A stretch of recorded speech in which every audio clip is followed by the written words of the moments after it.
Ralph looked up into her eyes. She was wild with passion, her movements almost maniacal as she moved in deep, practiced strokes up and down the length of his pole. Over and over, she rose up and then slammed down, burying him deep inside her wonderfully muscled sheath. Her tightness and warmth were amazing. He lost track of all other sensory input. She wore a sinister smile as she controlled their pleasure, forcing him to just lay back and accept the pounding she was happily administering. Ralph was in heaven. It had been 9 or 10 months since he had gotten anything but a cursory quickie from her. Her head suddenly flipped backward, her damp hair moving in a sexy dance of purpose and need. She moaned out. Her body flailed wildly from the convulsive spasms deep within her body. She hardly noticed when a few seconds later he pushed upward with all his might, burying himself deep inside her as his body expelled the essence of life at the entrance to her womb. Her body spent, Callista dropped onto Ralph and sighed. "My gosh, Ralphie, that was amazing. I mean, that was probably the best you have ever done for me." Her attitude was demeaning and callous, delivered with the same biting retort an angry dog owner gives after their pet finally gets a trick right. Kissing him on the lips, like an adult does a small child, she smiled at him. Her expression seemed almost sad, or even melancholy. She sighed and got up out of bed, heading towards the bathroom. Ralph watched his wife of 5 years walk towards the bathroom. Her lithe, sensuous sway of the hips was still very much like what he remembered when they first met his junior year of college, when she was a swimmer for their university. No matter what, he thought to himself, she has just got to be a bitch about it. Shaking his head, he got up off the bed as soon as he heard the shower start to flow. Sitting on the toilet, he contemplated her weird mood swings.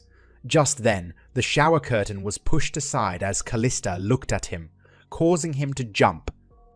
"You startled me," he said sheepishly.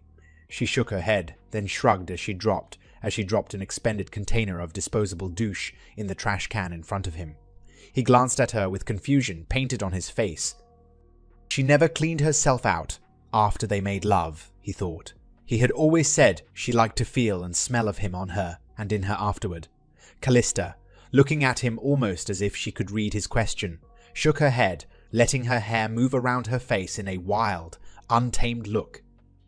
"This is a new day, and I want to be fresh and new everywhere," she said with a sarcastic tone.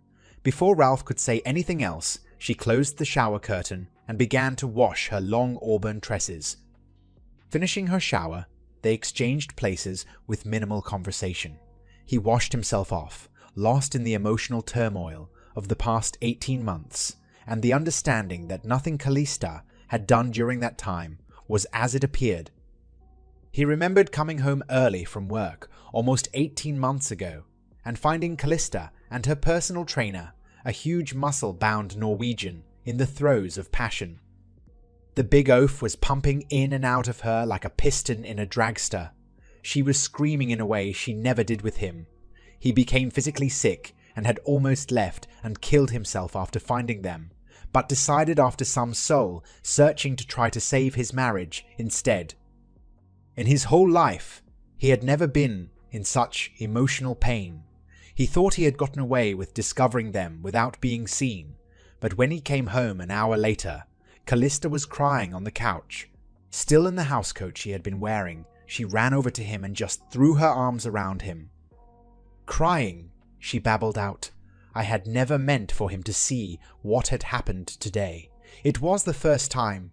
John had been after me for almost 7 months, and I just finally caved in. Please forgive me. It will never happen again. She looked and acted so sincere and apologized for hours and days afterward.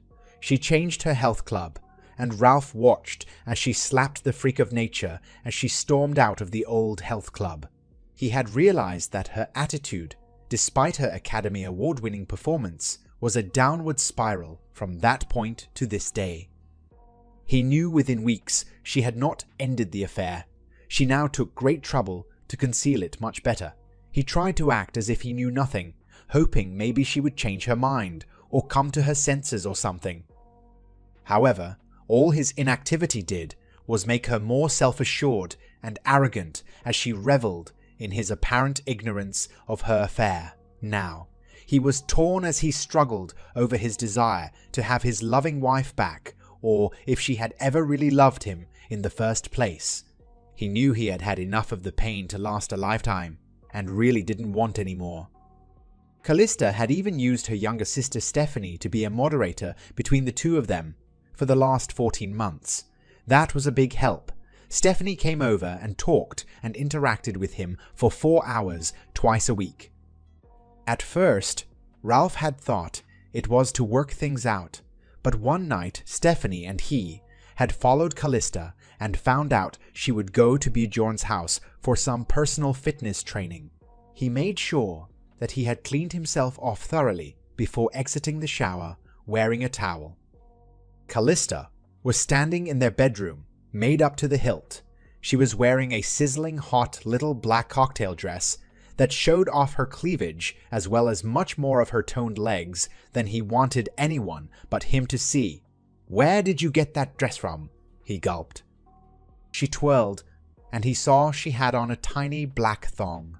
The dress would never be able to conceal her bare ass cheeks when she sat down. "Oh, Ralphie, I bought this especially for the occasion. For this very special day." The smile in her voice was almost louder than the smile on her face. The way she moved on the stiletto heels was almost hypnotic. The upward thrust of the heels showed off her toned, muscled legs, leaving him helpless to do anything but watch her as he always had when she dressed this way. Callista seductively wrapped her arms around his neck as his towel almost fell off. He grabbed the towel with both hands as she removed one of her hands and brushed the new tent pole he was hiding under the towel, kissing him lightly on the lips and then on both cheeks. Her hand, almost as if it had a mind of its own, continued to tease his fully erect manhood as she whispered, "After 5 years of marriage and almost 6.5 years together, the way you made love to me today was almost enough to make me sad that was the last time you'll ever touch me. But such is life." Her smile was almost sinister. Twirling suddenly, releasing him, her hair flying wildly around her face, she headed out the bedroom door and downstairs. Ralph stood in total shock of what he had just heard. Retrying his towel, Ralph ran out of the bedroom. "Callista, what the hell did that mean?" Moving down the stairs, faster than he expected, when his still wet feet hit the tile at the bottom of the stairs, he slipped and fell, feet in the air, bare butt sliding on the cold tile. Looking up, shaking his head to clear the cobwebs, he was still stunned by his fall. To his surprise, he saw his wife in the arms of her big blonde, muscle-bound Norwegian fitness coordinator Bjorn, a man he had hated for almost 18 months. Callista looked down at Ralph, shaking her head in obvious disgust. "You always could find a way to embarrass yourself, and me for that matter." Reaching up, she kissed the freak of nature holding her, who up to this point had been sneering at him with the "Yeah, I've been screwing your wife, and I'm going to some more" look. Ralph got up on his knees, covering himself to provide some decency, and looked up at his wife with just the barest hint of tears in his eyes. "Baby, what's going on? You're my wife." She broke from Bjorn's grip and looked at her watch. Smiling, she said, "Not as of 5 minutes ago, we aren't." "I suppose I should say, guess what, dear? We're divorced." Bjorn reached into his jacket and handed her an envelope. She walked over to Ralph with a purposeful, sensuous sway, then ran the envelope up and down both sides of his face. "What are you talking about, baby? We're still married," Ralph asked in total confusion. "These are the final divorce papers you signed 10 weeks ago, when you thought you were signing my company medical insurance forms. You remember, I was giving you a blowjob at the time, and swallowed your pitiful little load. You know, Ralph, when I swallow Bjorn, I lose half of it out the sides of my mouth." He pumps in about a quart. Ralph looked like he was going to be sick at that revelation. Handing him the envelope, he opened it and read, April 21st, 12 noon, irreconcilable differences. Pay off $600,000 is acceptable. You bitch, you're taking the money I got from Mom-Dad's estate sale. How could you? Joint property. My now ex-husband. Joint property. You should have put it in a trust. Then I couldn't have touched it. But hey, I left you with $400,000. So be happy. Now be a good boy and transfer it into this account. She handed him a piece of paper with a bank account on it. You have 20 minutes, or I get to have you arrested for violating a court order. It's on page 12. I had it placed in the document to ensure your cooperation. Ralph stared at the woman in front of him, a woman he thought he knew until a few moments ago. He tried to say something, anything, but in the end he looked at the paper in his hands, his shoulders slumping, signaling his defeat. Wearily, he struggled to his feet and went to the phone to authorize the transfer of funds. As the bank put him on hold, she thought back over the last 18 months. She realized how important this move was for her long-term well-being. She had made a discovery in junior high that she had a wonderful effect on guys, even older married guys. All she had to do was dress to show off her body, and she almost always got her way. She also knew it was necessary to be the leader of the pack. She set out to be the coolest and most popular girl in school, and by her sophomore year, she was the reigning queen at her high school until graduation. She smiled, remembering how her algebra teacher always made sure she sat in the front row to get up skirt shots. It probably didn't hurt that she always wore her panties tight and used a tanning salon to keep her skin at a perfect bronze tone. All through high school, she was one of the women every guy wanted to date. Although she wouldn't let anyone have their way with her, she was always in control and always on the lookout for a better man. In early October of her senior year, a week after she turned 18, she got drunk at a friend's party. She had broken up with her boyfriend, and her friend's father had comforted her as she cried. He even carried her up to his bedroom, since his wife was away with her sick mother, and let her sleep there. She awoke sometime later, nude on his bed, her body awash with pure passion, and Mr. Rabule's face buried in her pus, as he pushed her towards probably the best orgasm she had ever had. 40 minutes later, he was pumping in and out of her swollen, tender pussy for the second time that night, and she was involved with the father of her best friend. When he was done with her for the night, he helped her clean up and tucked her in bed next to his daughter. For the next 6 weeks, 2 to 3 times a week, Callista allowed that man free access to her body as she learned how to make a man crazy. She became very talented in her newly developed oral ability and even swallowed. Her mentor taught her to screw in a myriad of positions, including anil. As soon as she had the schooling she needed, Callista had enough ammunition to blackmail the idiot, since she managed to film 3 of their sessions and then cut him off. She demanded he pay her for the trauma he had caused her, or else his wife, family, church, and employer would all find the tape in their possessions.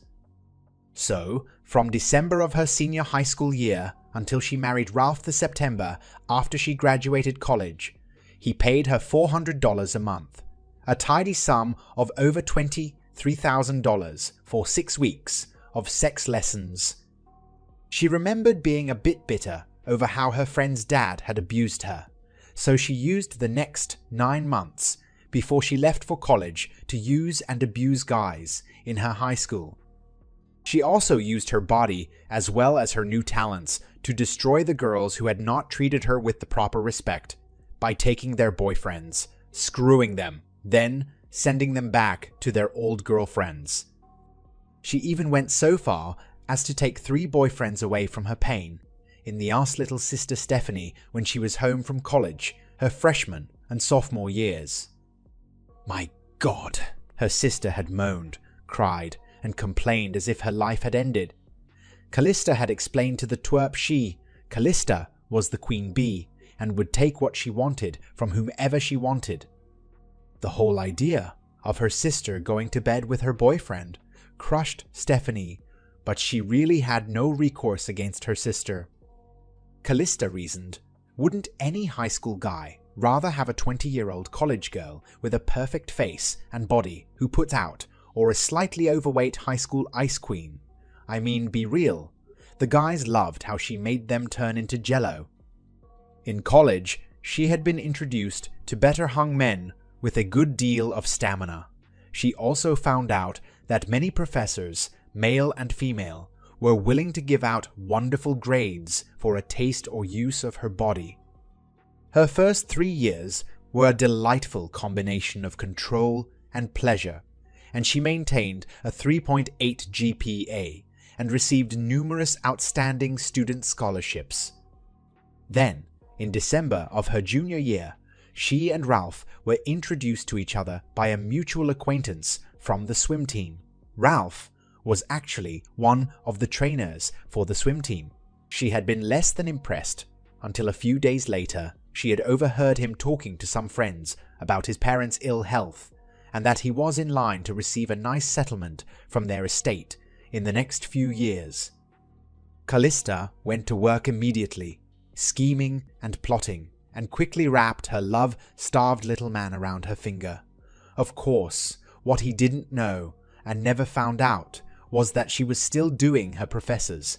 One must keep up her grades, so she kept one of her studs available to take care of her needs. Girls need pampering, you know. When she got married, she really tried to stay faithful to Ralph, turning over a new leaf. She only played around a couple of times during her first 3 years. Okay, 4 or 5 guys.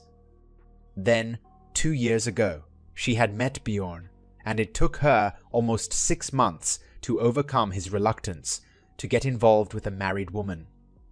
Of course, Ralph had spoiled the first time by coming home early. My lord, she had to cry and whine and act so repentant. She even had Bjorn fired from his health club to soothe Ralph's poor ego. To this day, she wondered why Ralph had not caught on that Bjorn was the majority owner in the group of 3 health clubs.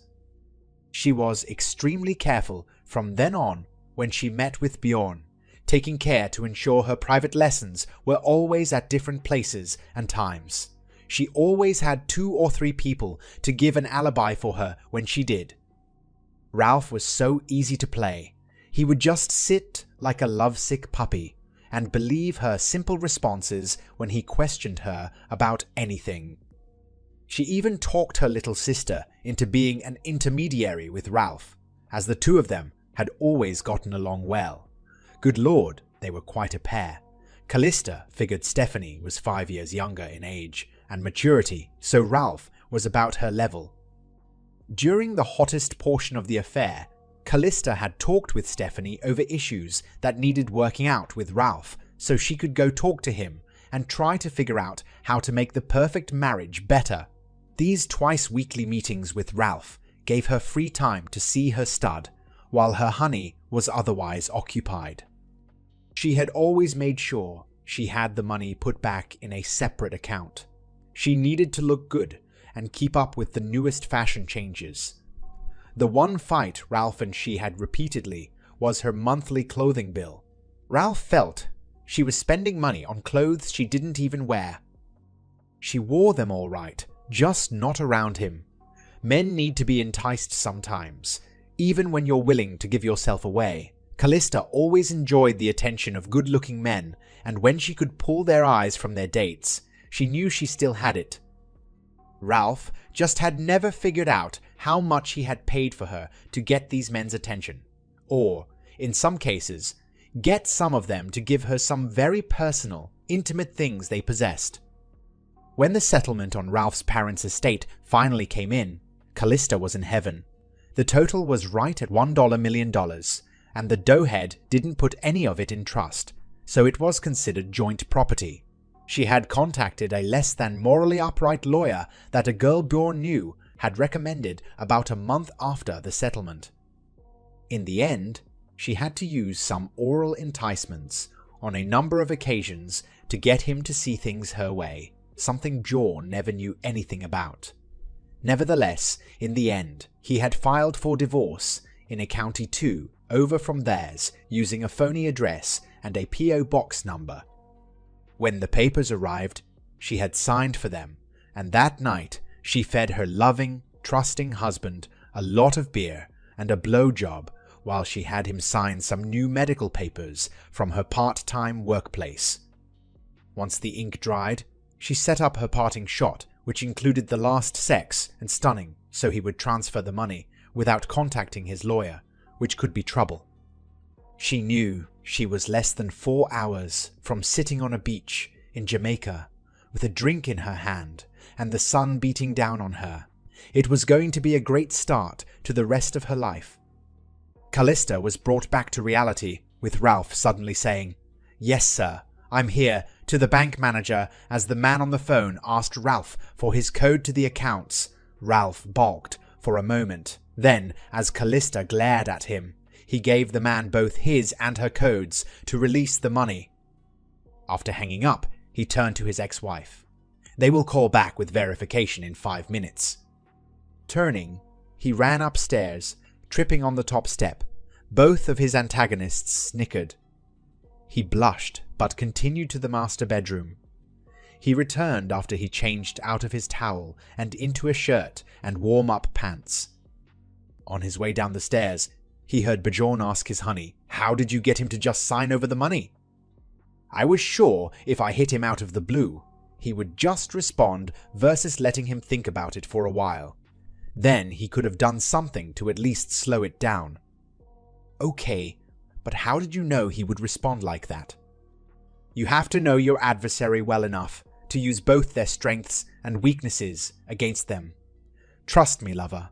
I know my ex like the back of my hand, maybe even better than he knows himself." The phone rang right as Ralph deftly alighted on the tile floor. Answering it, he verified the transfer and handed the phone to his ex-wife. "They want to talk to you." Upon answering and giving them her release code, she said, "Thank you," hung up the phone, then walked over to Ralph. While we were upstairs saying goodbye, Bjorn loaded the last of my bags and stuff into the car. Turning, she handed Bjorn her purse. "Please go on out, baby. I'll be right behind you." Facing Ralph, she put her arms around his neck and kissed him on his lips. Looking him directly in the eyes, she took her last shot at demoralizing him. "You're a good provider, friend, and can be a better than average lover. However, frankly, you're a putz. I want a real man, one I can respect, one who is awesome in bed and can support me. No, really spoil me in the manner that I deserve.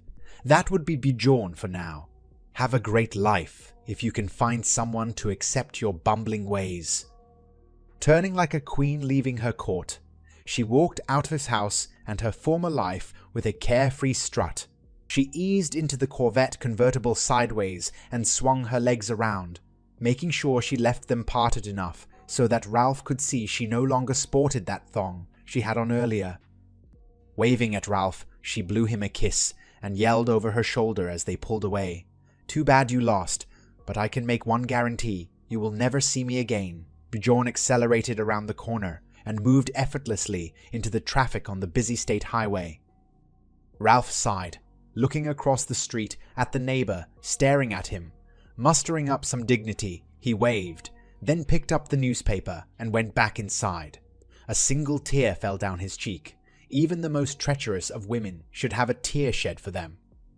Ralph looked at the clock, then, sitting down, tried to put into perspective what had just happened. After a bit, he climbed the stairs and proceeded to go into the bedroom, disgusted as he looked at the sheets and covers still jumbled from his earlier activity.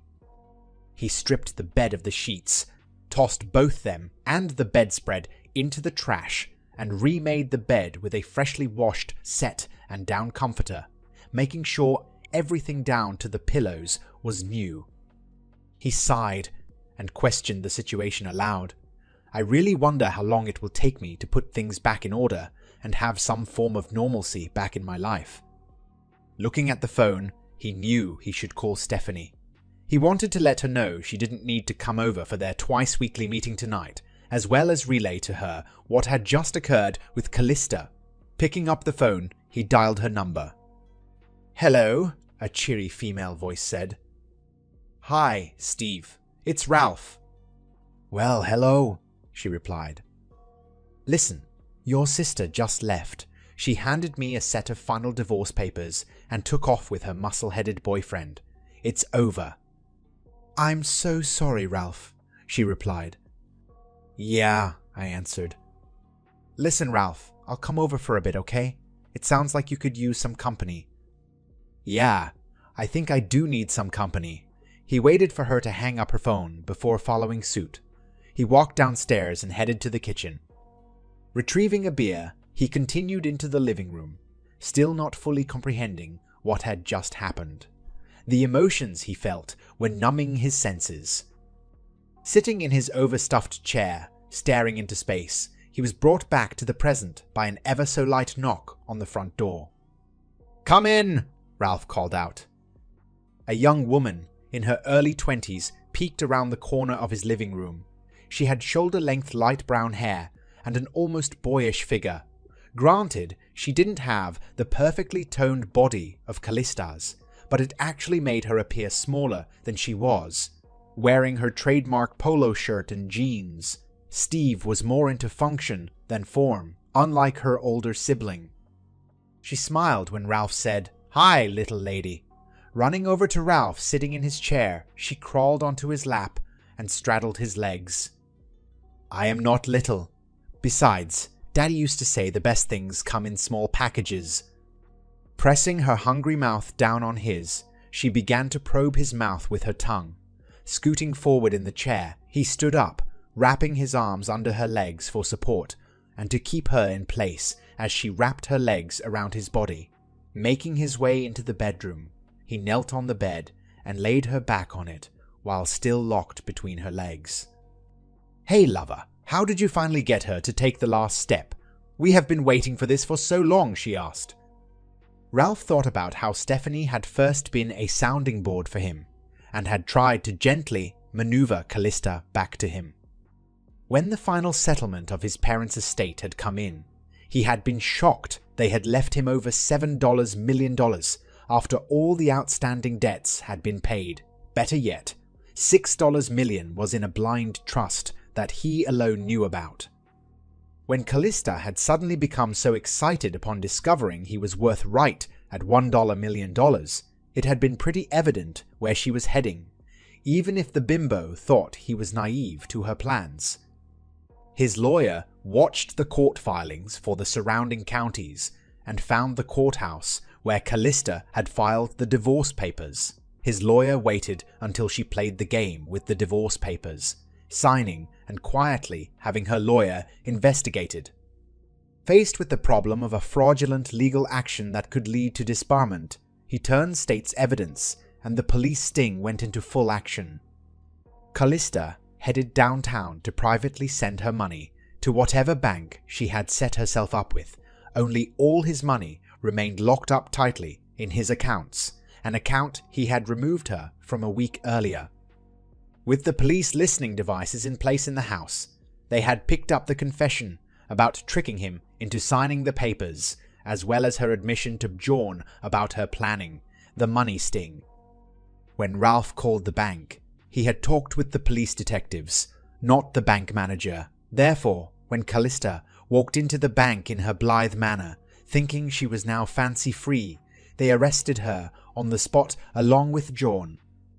Bjorn would be given a chance for a deal, turn on his lover, and he would get to stay in the USA. Being he was a foreign national, if he stuck with his tight little piece of ass, he would be deported after his jail time.